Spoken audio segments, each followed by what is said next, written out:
गृह कारज नाना जंजाला, ते अति दुर्गम सैल विशाला। एहिसर आवत अति कठिनाई, राम कृपा बिनु आई न जाई।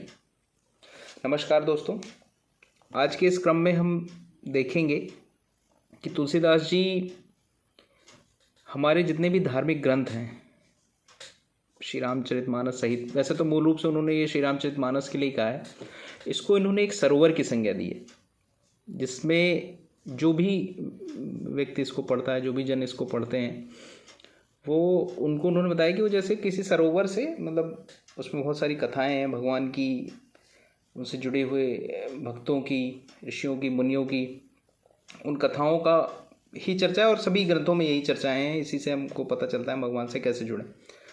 तो वो बताते हैं कि ये जो मानस एक रूपक है, इसको बहुत अच्छा से, बहुत सुंदरता से उन्होंने वर्णन किया अपनी अलग अलग चौपाइयों के द्वारा। कभी और आगे चर्चा करेंगे उस पर।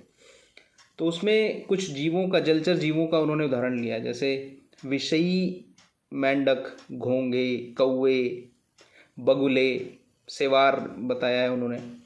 वे सब जिनको विषयों की आशा है, जिनको भगवान की आशा नहीं है, जबकि उन्होंने मौज मस्ती ढूंढनी है, वो इन सब ग्रंथों के प्रति आकर्षित नहीं होंगे। वो स्पष्ट रूप से लिखा है।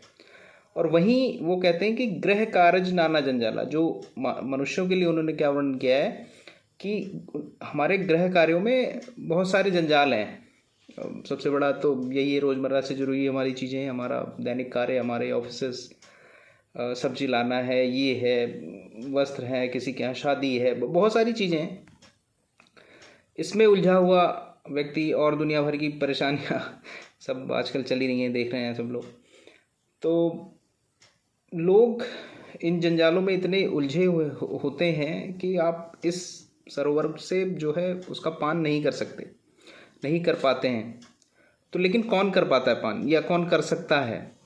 तो उसकी अगली लाइन वो लिखते हैं कि यही सर आवत अति कठिनाई, राम कृपा बिनु आए न जाई। मतलब जिसके ऊपर भगवान कृपा करते हैं, जिसके ऊपर भगवान प्रसन्न होते हैं, वही उनकी सेवा में लग पाता है, वही मानस रूपी सरोवर का पान करेगा, वही इन ग्रंथों का, पुराणों का अध्ययन कर सकता है, करता है। तो हम सभी को ये सोचना चाहिए कि यदि हमें कहीं भी कभी भी ऐसा कुछ मौका मिलता है कि हम भगवान से जुड़े, उनकी कथा से जुड़े, अन्य चीज़ों से जुड़ते हैं, उनकी सेवा में भाग लेते हैं, तो ये हमारे ऊपर भगवान की बहुत कृपा है।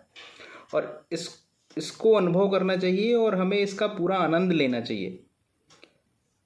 बस यही कहना चाहूँगा। गृह कारज नाना जंजाला, ते अति दुर्गम सैल विशाला। सियावर रामचंद्र की जय।